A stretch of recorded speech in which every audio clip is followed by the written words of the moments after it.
Os municípios mineiros têm sua capacidade e autonomia administrativas afetadas pela dependência ao governo do estado e até da capital mineira em serviços públicos essenciais como saúde, segurança pública, mobilidade e também o abastecimento de água. Este é o principal tema de hoje do podcast Se Liga Minas, uma parceria de 5 entidades associativas, democráticas, com o objetivo de debater temas políticos, sociais, econômicos, além da realidade brasileira e realidade mineira também. Hoje nós temos o prazer aqui de receber a prefeita de Contagem, na Grande BH, Marília Campos. Filiada ao PT, ela está no seu 4º mandato no comando da cidade e tem, de acordo com as pesquisas, mais de 80% de aprovação dos contagenses. Obrigado, Marília, pela sua presença. Um prazer recebê-la aqui. Prazer te ver, encontrar com os nossos amigos da associação e também a oportunidade para estar conversando um pouquinho com vocês. Também participo, então, dessa entrevista o diretor da Associação dos Funcionários Fiscais de Minas Gerais, a FENG, Lucas Espechide, e o presidente eleito do Sindicato dos Auditores Fiscais da Receita Estadual de Minas Gerais, Marco Túlio da Silva. Muito bem, integram ainda esse projeto a Associação dos Funcionários Fiscais de Minas Gerais, a FENG, como eu já disse, o Sindifisco, além deles, o Sindicato dos Servidores do Ministério Público, Sindicemp, o Sindicato dos Servidores de Justiça da 2ª Instância de Minas Gerais, Sinjus, MG, e a Associação dos Procuradores do Estado de Minas Gerais, APMinas. Então, Marília, adiantei aqui que essa questão da dependência dos municípios perante o governo do Estado, perante a capital mineira, é nesses serviços públicos essenciais. Onde estão os principais gargalos da administração? Não. Diria que assim, a gente tem as finanças públicas, a gente tem uma situação bastante apertada, né? Desde que os municípios, pela Constituição, adquiriram competências, né? A gente é muito demandado em todas elas, mas não foram garantidos todos os recursos para que a gente, de fato, pudesse viabilizar e executar as competências que são garantidas pela Constituição. Nós temos hoje uma centralização dos recursos muito grande na União, nos estados também, e o povo está perto do prefeito, cobra do prefeito, mas os recursos estão na União, né?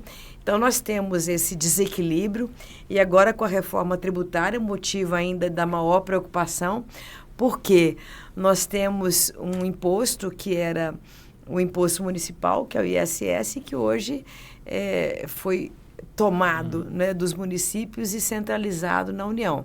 Nós ainda não temos uma avaliação de qual que é a repercussão nas finanças públicas, mas a gente vê com uma certa desconfiança em relação à nossa autonomia, porque é um imposto que era expressivo no município e que agora foi tomado na reforma tributária. Então, assim, uma preocupação.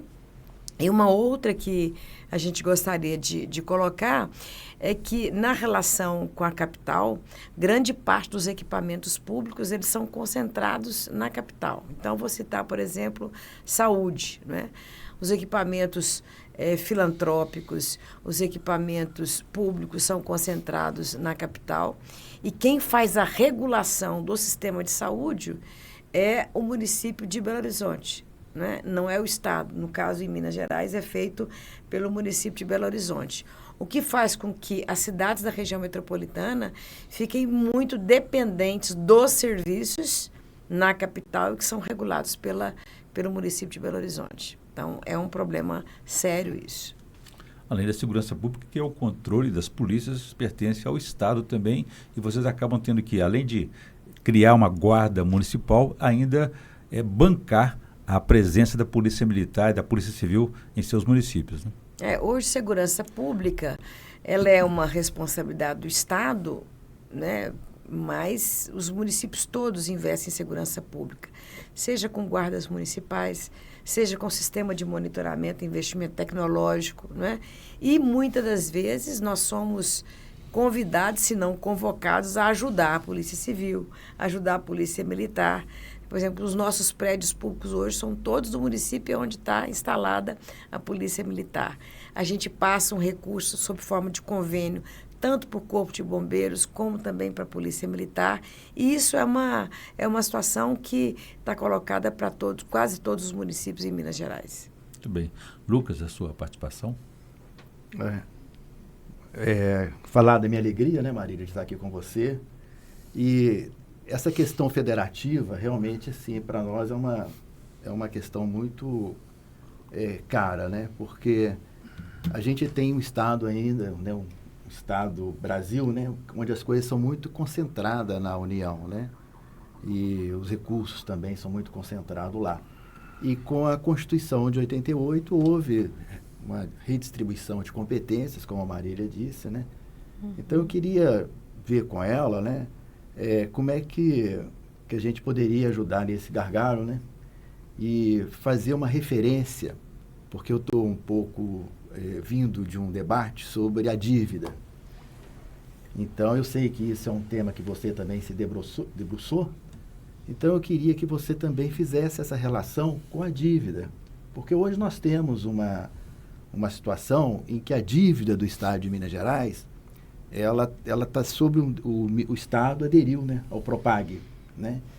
E a gente percebe ali uma possibilidade diferente, mas ainda com muitas restrições para o Estado de Minas Gerais, né? É uma dívida que evoluiu de uma forma louca, ficou muito grande e se estrangula as finanças do Estado. E eu queria que você também se manifestasse um pouco sobre isso, né? Porque é um tema que eu acho que é importante para nós. Tá. Como é que os municípios hoje estruturam a sua receita? Eles estruturam com recebimento de recursos de repasses constitucionais, então tem o FPM, tem o ICMS, né? E também com arrecadação própria. No caso de Contagem, nós temos uma arrecadação própria que permite que a gente tenha uma finança equilibrada, né? Obviamente também porque a gente tem os repasses, tanto de ICMS como os repasses da União, bem avantajados para o município de Contagem. Mas qual que é a nossa preocupação? A preocupação é quando, por exemplo, se aprova uma legislação, como foi aprovada, por exemplo, em Minas Gerais, o ICMS da Educação. O ICMS da Educação se aprovou em Minas Gerais, não considerando o quantitativo de alunos. Com isso, Contagem perdeu 70 milhões no ano passado. Belo Horizonte perdeu 140 milhões no ano passado. E assim vai. Então, as cidades que têm um grande número de alunos e que tinham repasse também baseado no quantitativo de alunos, teve uma perda muito grande. Então, é a gente ficar alerta quando for discutir finanças públicas, repasses para os municípios, a gente preocupar com essa questão das finanças municipais. Não só verificar a questão da qualidade da educação, mas a qualidade sem desconsiderar o quantitativo de alunos. Nós tivemos, por exemplo, também, quando ainda, né, o presidente Bolsonaro ele deu uma anistia fiscal na gasolina, ICMS, da conta de luz. Nós perdemos 30 milhões na época, até hoje. Então, se dá o incentivo na União, se dá o incentivo no Estado e não preocupa com o município. E agora nós estamos preocupados com o quê? Com o imposto de renda. Porque, embora a gente aprove a questão do imposto de renda, né, que isenta até R$5.000, né? Ótimo, é uma distribuição de renda, porque cobra de quem tem mais e privilegia, nesse caso, aí, a classe média, também até 7.500 é um regramento mais, melhor, né? Mas o que acontece? Os municípios, nós vamos perder 30 milhões, o município de Contagem. Então, o que a gente reivindica? Compensação. Não é que a gente é contra essas políticas de distribuição, mas nós precisamos pensar que os municípios precisam de receita. Então, quando dá algum incentivo, quando dá alguma anistia, tem que pensar em como que compensa os municípios com a sua arrecadação, né? Então, vocês podem nos ajudar ajudando nessa questão. Olha, lembrar que os municípios dependem desse repasse. Né? Então, quando der alguma anistia, algum incentivo, pensar em como compensa os municípios na sua arrecadação. E em relação à questão da dívida, foi feito um esforço enorme do governo Lula e também pelo senador Rodrigo Pacheco, que foi o grande autor do projeto que dá um tratamento para a dívida dos estados. No caso do estado de Minas Gerais, nós teremos uma boa solução no médio e no longo prazo. No curto prazo, não. Por que eu digo isso? Porque pela legislação que foi aprovada, ela impõe despesas para Minas Gerais. Quais despesas? Em primeiro lugar, a dívida com o setor financeiro nós teremos que pagar. Aumenta de 11% para 22% a contribuição do Estado para a União. Então, tem um aumento de despesa. E, pelo Propag também, nós teremos que garantir investimentos na saúde e na educação. Então, ela traz um alívio grande no longo, médio e longo prazo, mas no curto prazo implica em despesas imediatas para um Estado que não tem recurso nenhum. Né? Muito pelo contrário. O governo Zema, pela ação que o governo Pimentel fez no passado, ficou isento esse tempo todo de pagar a parcela da dívida, o que fez, inclusive, com que a dívida aumentasse de 113 para quase 200 bilhões. Não é? Então, agora, nós vamos ter que começar a pagar, e pagar alto, o valor alto, que é quase 22%. Então, para um Estado que não tem folga nenhuma, que não tem receita... Ainda pede empresas estatais, né? Ainda perde, se vier a privatização, né, da CEMIG, da Copasa, perde os dividendos, né, que vêm para o Estado, receita dessas empresas. Então, eu diria que nós estamos numa situação dramática. Minas tem que rever a sua receita, questão da Lei Candia, que a gente fala há tanto tempo. E, na verdade, é compensação, né? Uhum. É compensação, que nunca vem, né? Então, se Minas não resolver o problema da sua receita, se Minas talvez der uma repensada nessa questão do próprio Propag, né? E privatizar tudo, como é que vai ser? Como é que vai administrar esse Estado que já está com a sua despesa, no caso de despesa com o pessoal, no limite, de acordo com a lei de responsabilidade fiscal. Isso significa o quê? Que não tem capacidade de expansão do serviço público, arroxo salarial para os servidores públicos, que já estão no limite, e com a receita completamente comprometida e a despesa também.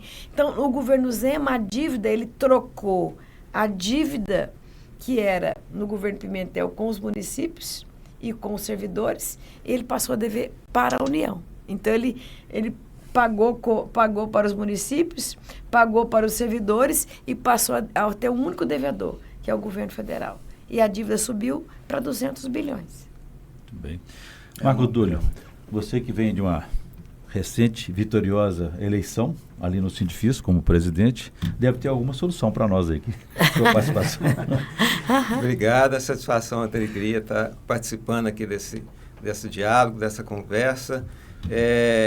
Eu gostaria muito de ter a solução, né?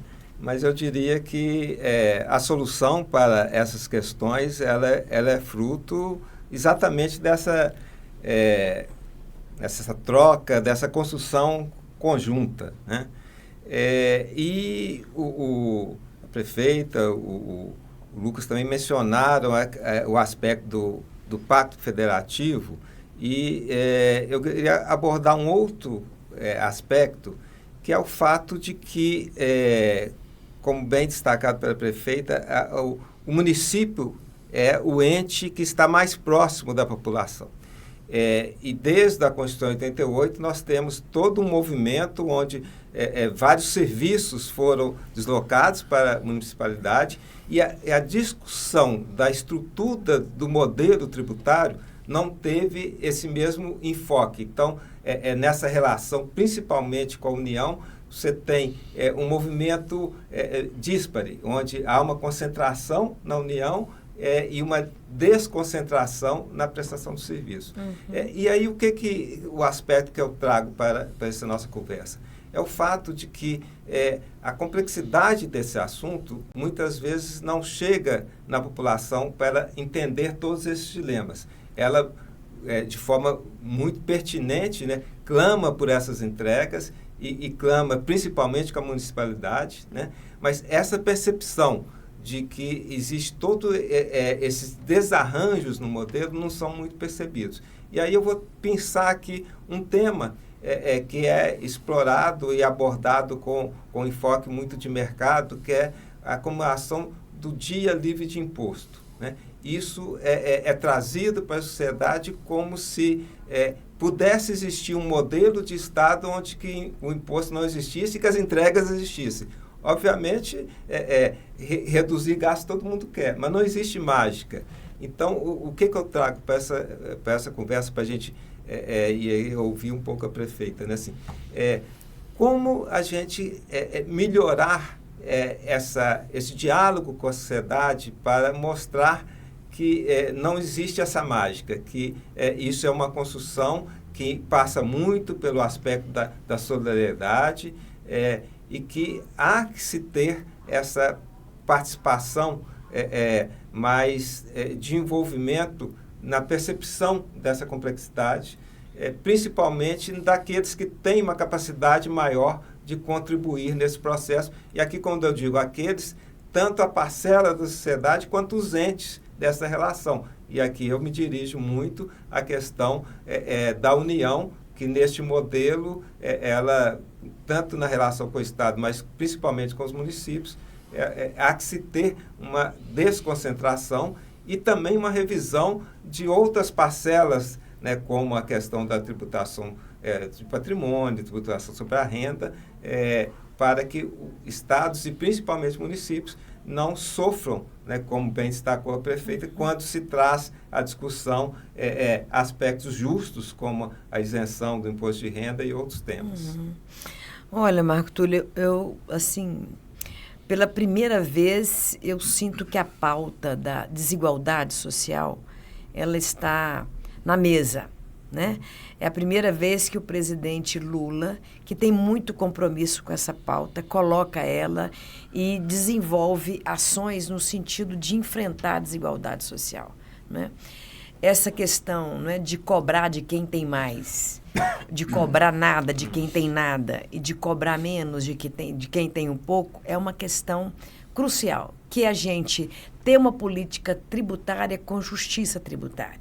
Então, hoje, quando se faz a isenção do imposto de renda até R$5.000, né, e gradativo a diminuição até R$7.000, é justamente para começar a fazer esse enfrentamento e colocando essa conta para quem tem pode pagar, né? Nós temos, por exemplo, os grandes milionários, né, que não pagavam imposto sobre lucros e dividendos. Então, esse é um debate que eu vejo com muita alegria, né? O Lula está enfrentando e toda a sua equipe fazendo com que a justiça tributária seja feita no nosso país.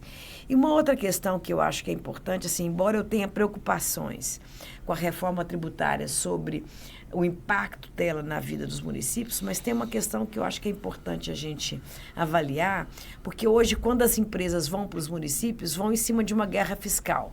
Um município dá 0 de imposto, outro dá 10, geralmente é o seguinte, quando a empresa vai lá para a contagem, assim, quanto é que você vai? Eu falo, nada, eu quero imposto para eu poder melhorar a infraestrutura, né? Só que tem outro município que oferece tudo, às vezes o Estado.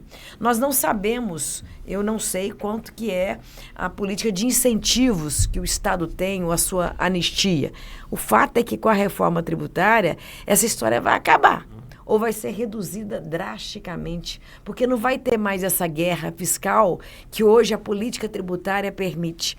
E com isso nós vamos ter a melhoria da receita do Estado e o repasse dessa receita, que é a ICMS, para os municípios. Então, isso é uma questão importante também que a reforma tributária do Lula pode aliviar. Eu acho que a gente vai ter a simplificação, né? E vai ter essa questão da guerra fiscal, de uma certa forma, resolvida, e com isso nem tantos privilégios, né, possam existir, porque a gente sabe que tem muito privilégio com essa questão, né, de incentivo, e talvez não exista ou de uma forma reduzida. Marília, um tema sensível e até grave, que é a questão do abastecimento de água. O governo do Estado está concluindo o processo de autorização legislativa para vender a Copasa, mas não ouviu até onde eu sei, os municípios que são os principais clientes dessa empresa, né? Você, enquanto prefeita de um grande município, te preocupa essa situação? Haverá perdas para eles?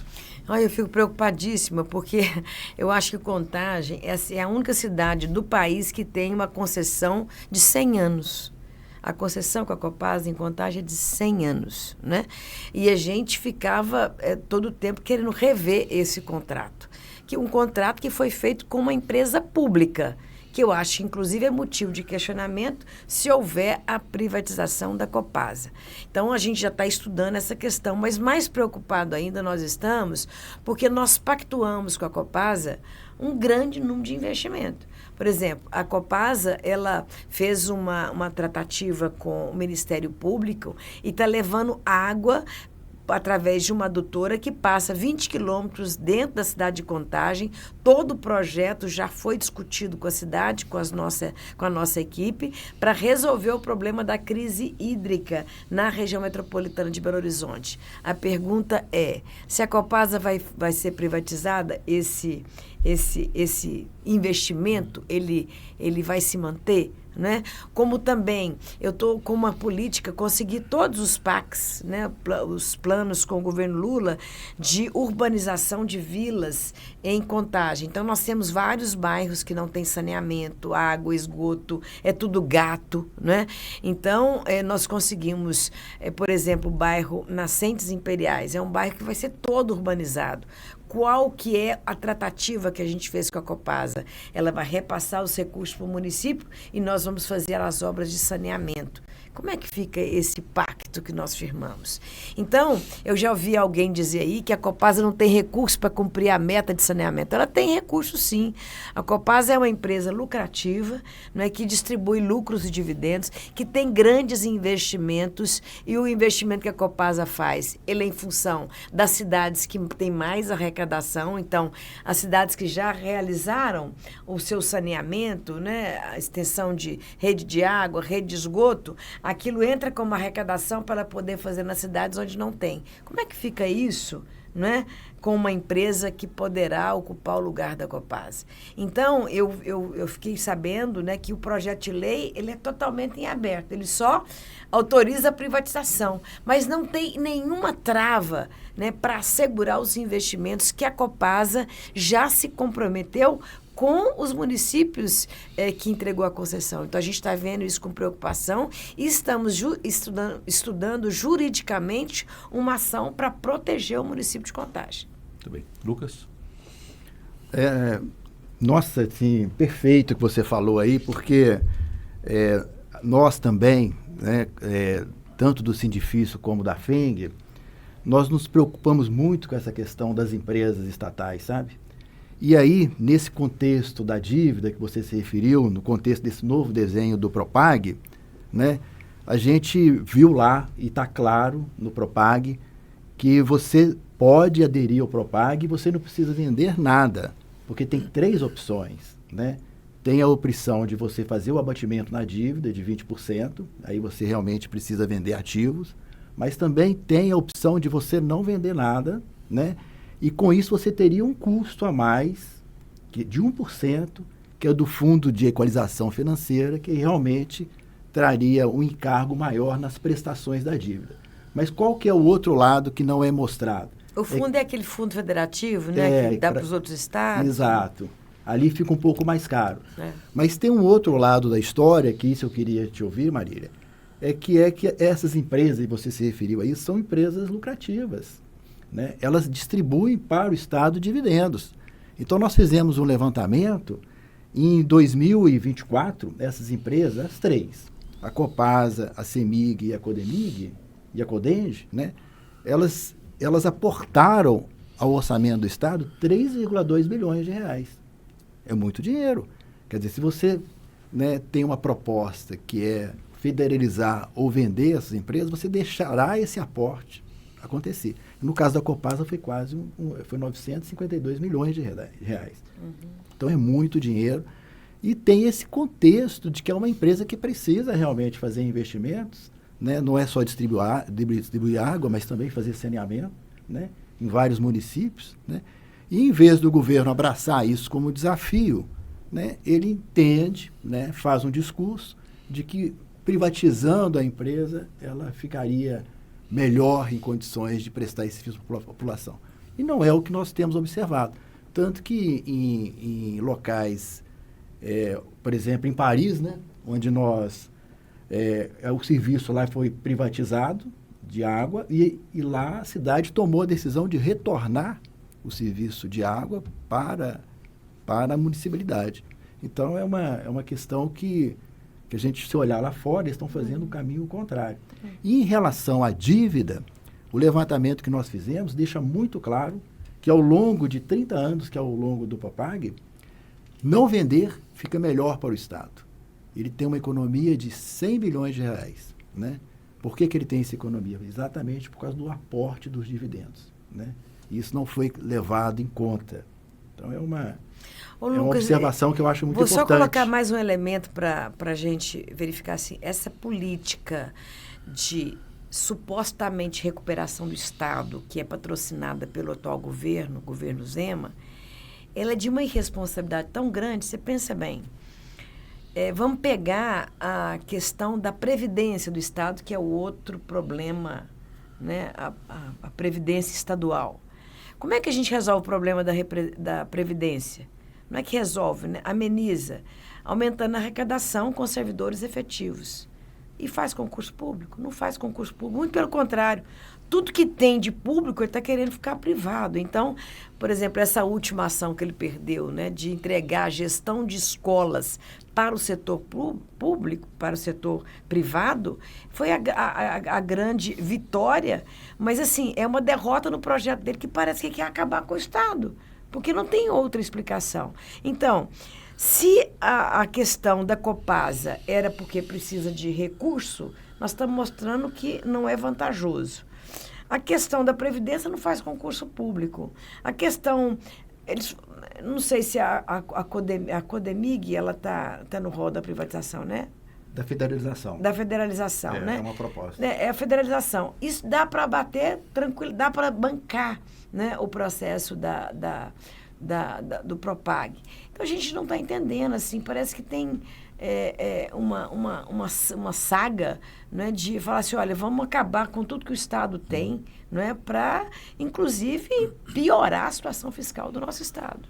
Tão grave quanto isso, Marília, que a Codemig, só para atualizar aí, ela não está no processo de federalização, não foi incluída na lista de patrimônios do Estado para efeito de adesão ao Propag. O que o governo fez foi retirar a Codemig e esvaziar a Codenge. A Codenge tinha 51% das ações da Codemig, agora terá apenas 5% e vai para essa lista de federalização, valendo 4 a 5 bilhões de reais. Já a Codemig, que vale 33 bilhões de reais, continuará no patrimônio do Estado e sabe-se lá, Deus, o que ele pretende fazer com esse patrimônio, se vai destinar para privatização ou não, ainda é uma incerteza.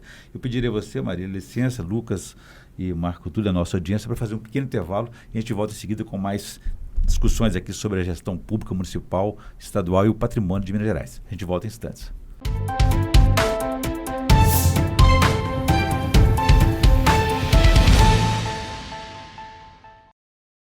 Estamos de volta com o podcast Se Liga Minas, hoje recebendo aqui a prefeita de Contagem na Grande BH, Marília Campos. Estamos discutindo aqui sobre os desafios da gestão pública, municipal, estadual e o patrimônio de Minas Gerais. No bloco anterior, o Marco ficou de fazer levantar uma questão aqui para a Marília. Por favor, Marco.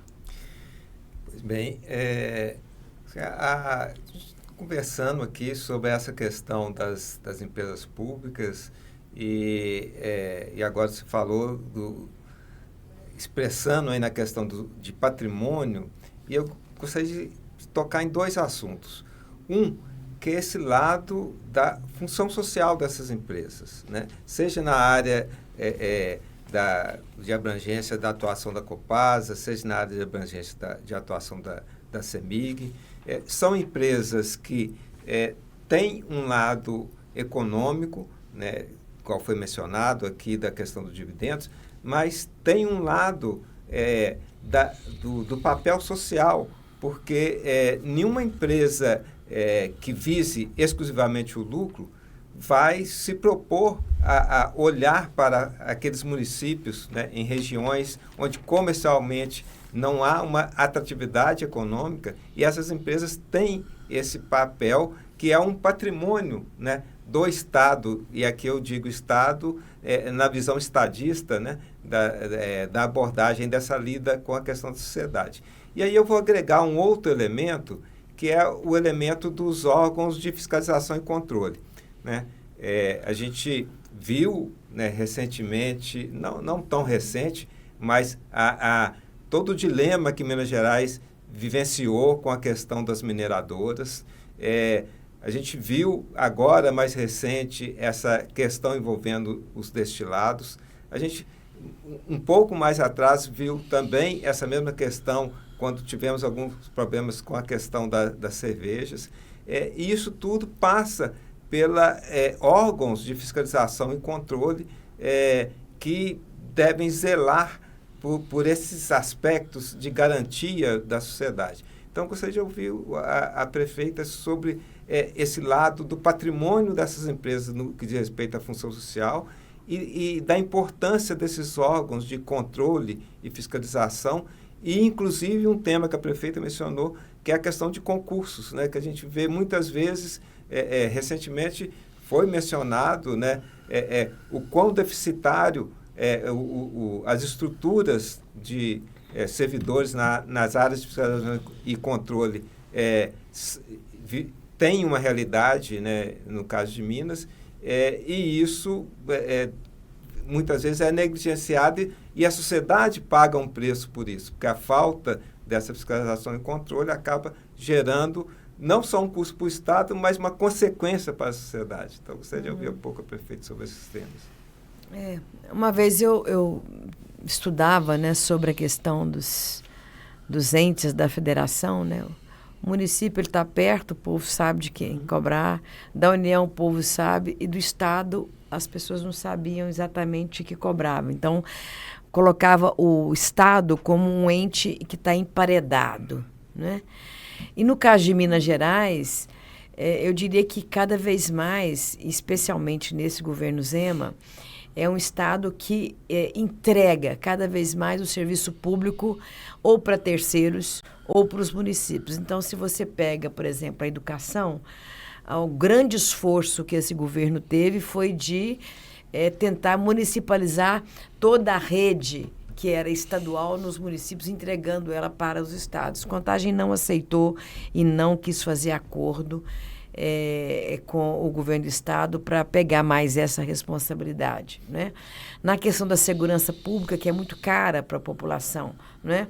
Os municípios cada vez mais se veem obrigados a ajudar a Polícia Militar, Civil, Corpo de Bombeiros, para que o serviço público de proteção ao cidadão seja garantido, né? Na questão das empresas públicas do Estado, né, você tem hoje o BDMG, que é um banco que está funcionando fazendo empréstimos, né, emprestando para os municípios, tem cumprido a sua função. Mas no caso da CEMIG e no caso da Copasa, foram empresas que foram muito esvaziadas, né, vamos dizer assim, na prestação do serviço público. A CEMIG hoje, por exemplo, a gente que está nos municípios, e os prefeitos comentam muito isso, a atividade produtiva, você está fazendo uma obra para a gente poder tirar um poste para aquela obra, ou seja, a gente tem que articular meio mundo, né? Para aprovar um projeto de iluminação pública, demora-se muito. Tudo isso por quê? Porque não repõe os servidores da CEMIG e é muito contrato terceirizado. Então, a qualidade da prestação do serviço público diminuiu muito, né? E na Copasa também, né? Que tem recurso para fazer investimento no saneamento, mas que, infelizmente, a gente tem tido muitos problemas. Não é o caso de Contagem, nós temos conseguido garantir muitos recursos da Copasa no saneamento, e exemplo disso é agora a questão da Lagoa da Pampulha, né, que a gente tem um compromisso firmado com o Tribunal de Contas do Estado, que envolve a Prefeitura de Contagem, Prefeitura de Belo Horizonte e Copasa, para fazer o investimento, para a gente poder fazer a despoluição da Lagoa da Pampulha. Então, eu diria assim que a gente tem um governo que a gente não sabe qual que é o legado que ele vai deixar. Talvez acabar com o Estado, porque se o Estado ele existe para cumprir alguma função pública, algum serviço público, com as suas estatais, inclusive gerando receita para o Estado, para garantir o investimento público, a gente não sabe qual que é a diretriz desse Estado para o Estado de Minas Gerais, a não ser a destruição do próprio Estado. Então, assim, eu vejo assim com muita preocupação, né? E no caso das estatais, um esvaziamento completo, entregar empresas que são lucrativas para a iniciativa privada. Então, além de ainda comprometer o serviço público, ainda compromete a receita do Estado. Então, assim, é com muita preocupação que a gente vê todo esse processo ser debatido na Assembleia Legislativa e com os nossos deputados, pelo menos a grande maioria deles, deputados e deputadas, retirar da Constituição Mineira uma conquista histórica, que foi, se houvesse alguma privatização, ela ter o referendo popular. Então, isso foi modificado, e agora a privatização acontecer à revelia de um processo de consulta da opinião pública do nosso Estado. Marília, fala um pouquinho agora de política. Claro. Eu gosto um pouquinho de política, você sabe, né? Eu então, também. Eleições do ano que vem. O presidente Lula, que é de seu partido, está com dificuldade de ter um candidato aqui, um palanque forte. Sabemos que ele já lançou Rodrigo Pacheco, senador, mas até hoje não teve uma resposta afirmativa. Sabemos que você também foi consultada. Com toda a sua habilidade política, experiência administrativa, o que você pode fazer pelo presidente? Olha, eu acho que assim, a melhor forma da gente ajudar é a gente sendo sincera. Tem coisas que você tem perfil para fazer, tem coisas que você não tem perfil para fazer. Então, hoje, por exemplo, quando o meu nome, né, ele é cogitado ou para assumir governo do Estado ou para o Senado, eu falo, para governo do Estado eu não teria o perfil nessa conjuntura. Porque os enfrentamentos que nós teremos que fazer no Estado de Minas Gerais não combina com o perfil que eu tenho. Não combina com o perfil do PT. E é por isso que eu sempre defendi que a gente tivesse uma candidatura de centro para assumir essa tarefa que é governar Minas Gerais. Uma candidatura de centro, ela teria mais interlocução para discutir, por exemplo, a questão da dívida do Estado com o próprio governo Lula, né? Então, eu defendo isso. Minas, eu acho que nós temos várias candidaturas boas, né? Nós temos a do Rodrigo Pacheco, que até agora não deu nem sim nem não, mas está discutindo com o presidente Lula, que é uma grande candidatura, né? Pelo papel que ele desenvolveu no Estado, pela representação que ele fez, política. Eu sempre estive na torcida para que o Rodrigo Pacheco pudesse ser o nosso candidato. Não sendo ele, nós temos o Calil, que também é uma candidatura que tem muita coisa para mostrar e para falar, né? Para falar, ele fala e ele não tem... a língua dele não se prende em nenhum momento, e ele tem muito o que falar, não só para criticar, porque já foi prefeito, na relação com o Estado, né? Como também ele tem trabalho para mostrar. Uma pessoa que já mostrou que sabe administrar, que governou com competência e compromisso o município de Belo Horizonte, eu diria que é um grande nome também para assumir. E surge agora o Gabriel, do MDB, né, também como candidato a governo. Então, nós temos aí 3 candidaturas colocadas ou se colocando nesse cenário da disputa eleitoral, que são bons nomes que eu acho que tem condição de fazer uma boa disputa no processo eleitoral. E você pode ser candidata a algum desses cargos majoritários aí? Não. Senado, por exemplo? Senado, eu me coloco à disposição sem... talvez assim, colocando algumas condições, né? Primeiro, de ser uma candidatura prioritária do meu partido e do presidente Lula. Então, não quero ter alguém que seja um segundo nome nessa chapa que estabeleça uma concorrência ou que o Lula se divida entre as duas candidaturas. Ou eu sou a candidatura prioritária ou eu não serei Embora candidata. tenhamos 2 vagas para o ano que vem. Embora tenhamos 2 vagas. Muito bem. Lucas, por favor, sua participação. Bem, esse quadro aí é um quadro também que nos preocupa, né? E fazemos aqui um convite, prefeita, que nós vamos agora no dia 3, 4 e 5 de dezembro fazer uma discussão ampla com os nossos colegas sobre reforma tributária, né, sobre a questão federativa, sobre a autonomia federativa. A senhora prefeita está convidada a estar lá. E eu queria provocar um pouquinho, porque nesse contexto do Estado, nós temos uma proposta que é para fortalecer estados e municípios, que é a CID Mineral, uma contribuição sobre os nossos minerais. A prefeita se mencionou anteriormente, né, a Lei Candir, né, nós fizemos um levantamento, a FENG, né, junto com o sindicato. No período que nós levantamos, a União não compensou o Estado pelas perdas da Lei Candir, né, ficou devendo 135 bilhões de reais. Então, isso mostra claramente a importância desses minerais que deixaram de ser tributados, né, no nosso ver, indevidamente, né, porque isso não tornou o setor mais competitivo, né? O preço do minério é dado lá fora. Isso apenas engordou o lucro das empresas exportadoras, a Vale, por exemplo, né, que é uma das principais. Então, ver a prefeita, né, como ela avalia isso, essa proposta para melhorar as finanças do Estado e dos municípios, né, e também compartilhar essa preocupação de que as renúncias fiscais nem sempre elas trilharam o interesse público, né? Então, a gente precisa fazer uma meia-culpa em relação a isso, né? O Estado de Minas Gerais, né, junto com os outros estados da federação, porque realmente o imposto virou uma guerra fiscal, né? E caminhar, lutar, né, por uma construção onde a federação ela seja compartilhada e ela seja compartilhada no sentido do interesse público, né? Visando o bem comum dos brasileiros, de todos nós, né? Então, era ver a sua percepção dessa proposta da CID Mineral. A nossa proposta é que essa contribuição possa gerar para o Estado de Minas Gerais 7 bilhões de reais por ano, né? É um valor significativo. E tem os produtos agrícolas também, né? Que não é só o minério, né? Sim.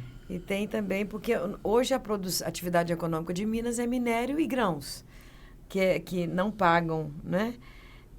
Que tem essa renúncia de receita.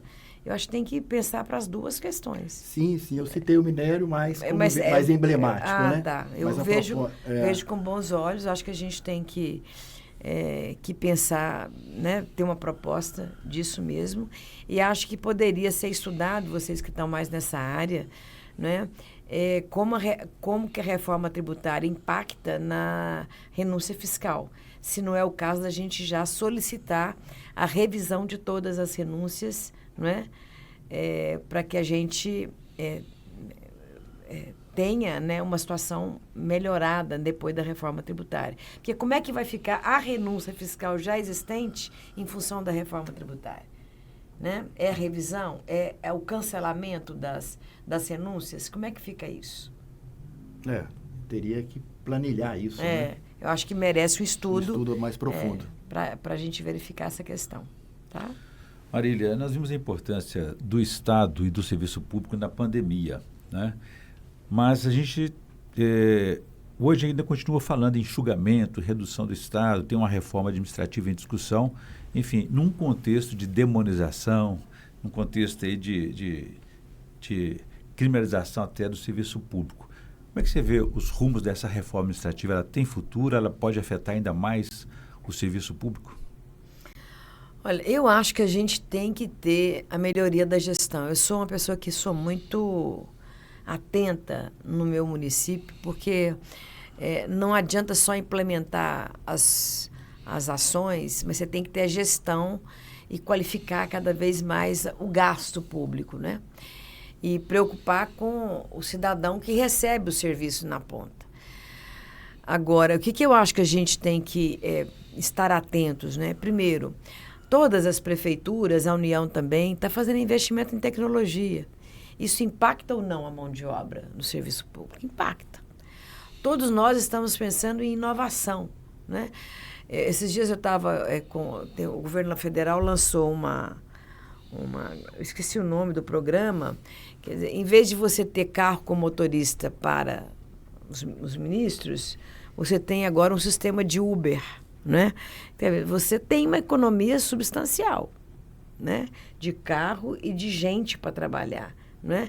Então, que inovação nós poderemos fazer, que investimento tecnológico nós podemos fazer para diminuir o quantitativo e qualificar melhor o servidor público. Então, nós queremos pagar mais para o servidor público, né? E ter um quantitativo menor. Para quê? Para a gente melhorar o serviço público na ponta.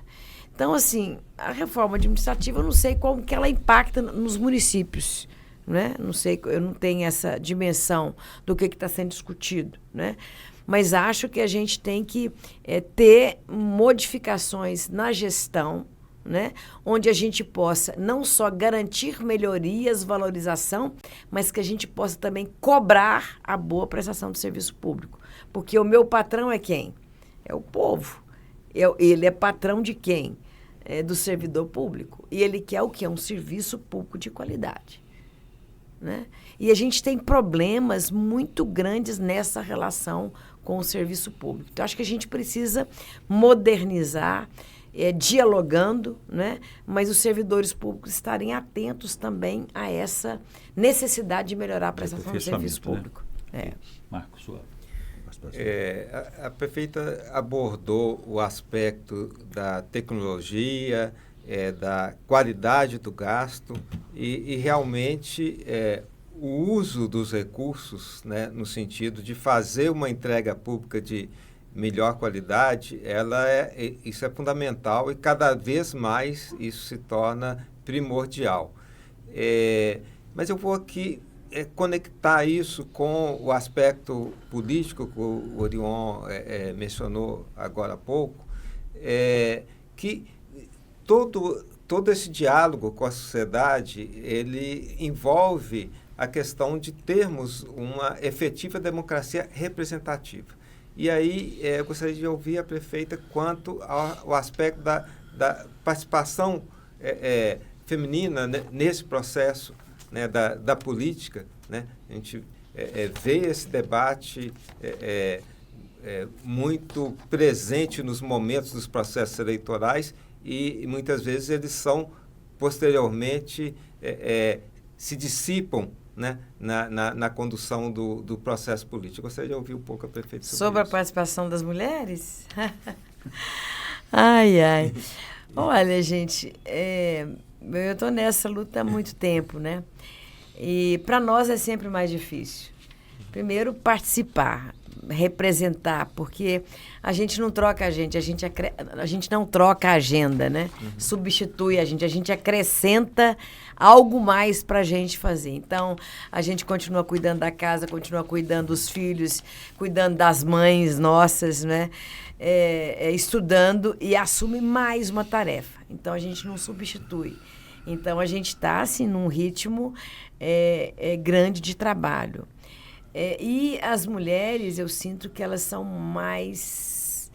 existe mais rigor na cobrança do trabalho que elas executam, né? Então, eu sinto isso na minha experiência política. Se a gente erra, porque todo mundo erra, a gente é muito mais cobrado. Mas eu diria que a gente tem uma importância muito grande no processo de participação. Eu sou muito feliz com a minha militância política, seja ela como vereadora, deputada, sindicalista, prefeita, né? E talvez, sei lá, senadora, se eu me candidatar e for eleita. Eu sou muito feliz porque eu tenho uma fidelidade muito grande com quem eu represento, né? E eu tenho um reconhecimento muito grande, mas, assim, para nós é muito difícil. É muito difícil conviver com um ambiente que é predominantemente masculino, né? E que a gente tem que fazer muita articulação política para ocupar esse espaço. Você, Lucas? Eu me lembrei aqui, porque, como eu disse antes, nós estamos vindo de um seminário sobre a dívida e um dos nossos colegas lá, né, que palestrante, ele levantou uma questão assim, falou, olha, precisa ter um homem ou uma mulher para ter a coragem de questionar a evolução do estoque dessa dívida. Porque a dívida de Minas chegou no ano, em 2002, por causa do índice que ela foi corrigida, ela cresceu 26%. Quer dizer, eu acho que precisa da coragem de uma mulher. Então, eu tenho certeza, Marília, que essa coragem não te falta, viu? De jeito nenhum. Então, é mais só um comentário, nem é uma pergunta. E falar também que você aborda as questões de uma maneira que me encanta, porque a gente vê ali que você tem um discurso, uma fala, uma reflexão muito instigante. Não é só olhar né, o interesse do servidor que precisa ser atendido, mas é, sobretudo, olhar todos os interesses que estão em volta, né? E, para nós, é um desafio, né? A gente tem que realmente melhorar muito o serviço público, né? Mas dentro de uma visão que realmente melhora, né? Que esteja em sintonia, né, com o interesse público. Obrigado aí pelas suas reflexões. Obrigada. Maria, estamos na reta final, então, da nossa entrevista. Eu já cansei. Mas você não falou de um tema ainda, que é o transporte público, a mobilidade, um tema tão forte, muito aí em evidência. Eu queria saber a sua opinião a respeito disso, porque nós temos Uber agora, nós temos mais carros na praça, muitos ônibus. Por onde passa essa solução do transporte público aqui na região metropolitana? Porque temos que pensar na grande BH e não apenas em um município, né? Não, é engraçado que você fala desse tema e que a gente está fazendo a COP30, né, que está discutindo as questões ambientais. E eu fico pensando aqui, assim, a principal questão hoje do aquecimento, né, do planeta é motivado pelo combustível, óleo diesel e gasolina.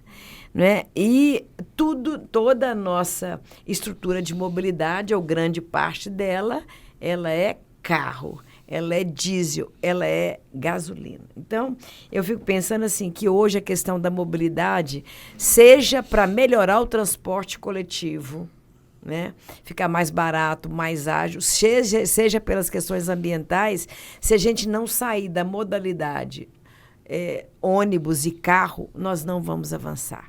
Então, a questão de colocar o trem nos trilhos, seja o VLT, seja o trem de subúrbio, seja o metrô, ele é uma imperiosa necessidade ambiental e de mobilidade. Então, mobilidade hoje tem que estar junto com a discussão ambiental.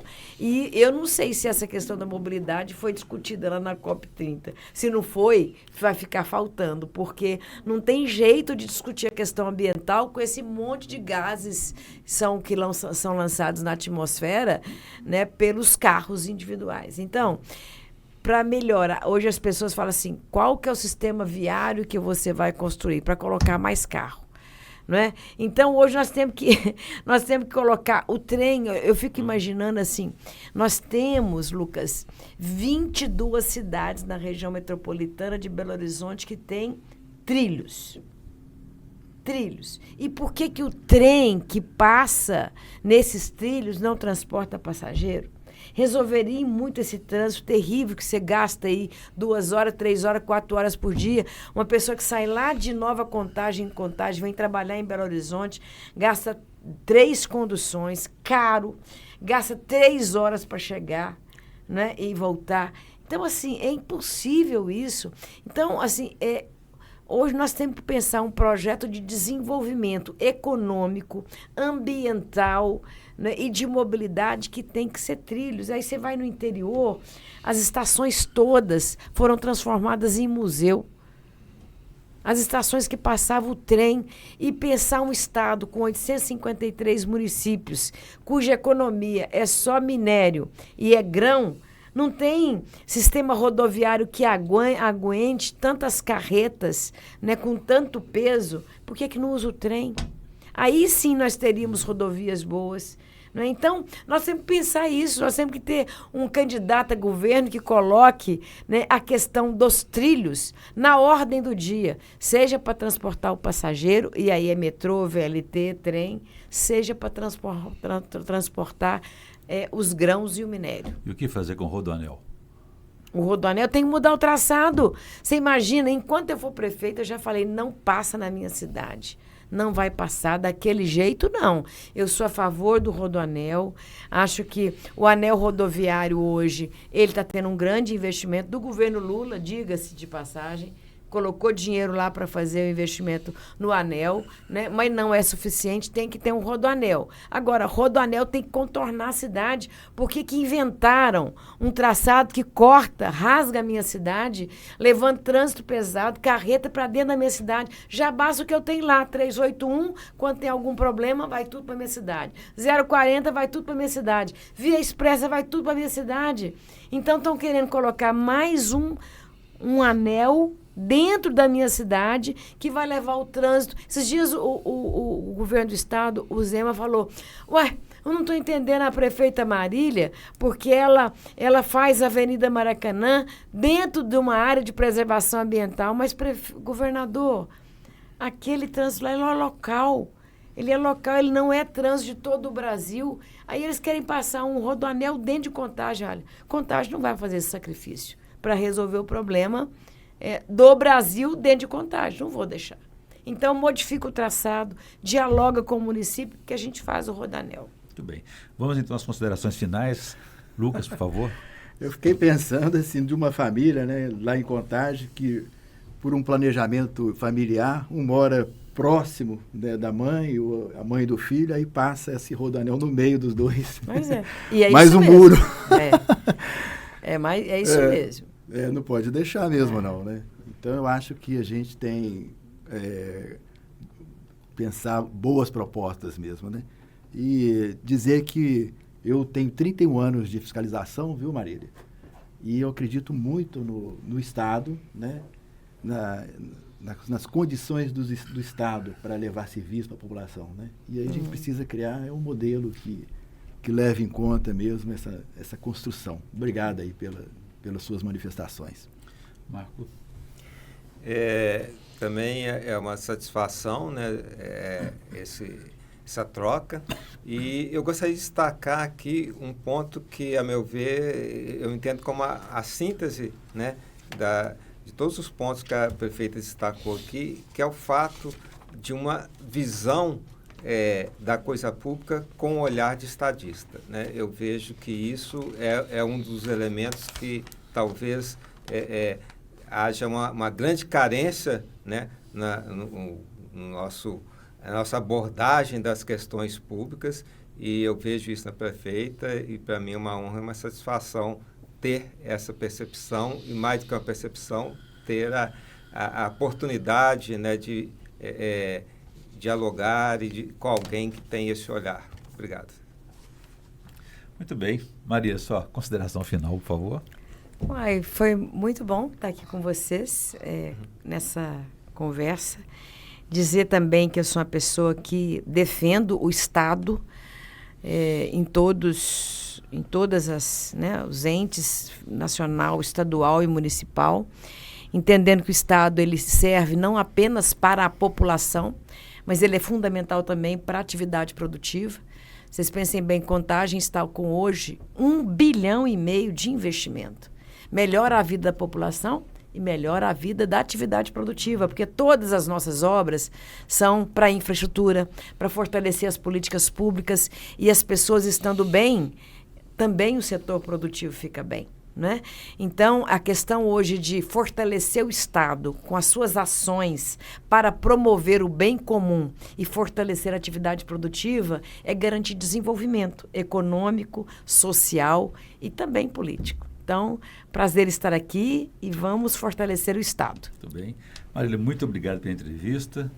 Volte sempre, né? Parabéns pelo trabalho, pela gestão lá, que não só é confirmada por todas as contingências, né? Isso é uma avaliação nossa, as pesquisas confirmam isso aí. Agradeço também ao Lucas, ao Marco, à nossa audiência, e também a todo um agradecimento especial aqui para a nossa Amist, por meio do presidente Mairink, né? E toda a sua equipe, Suelen, Lilian e Nayara.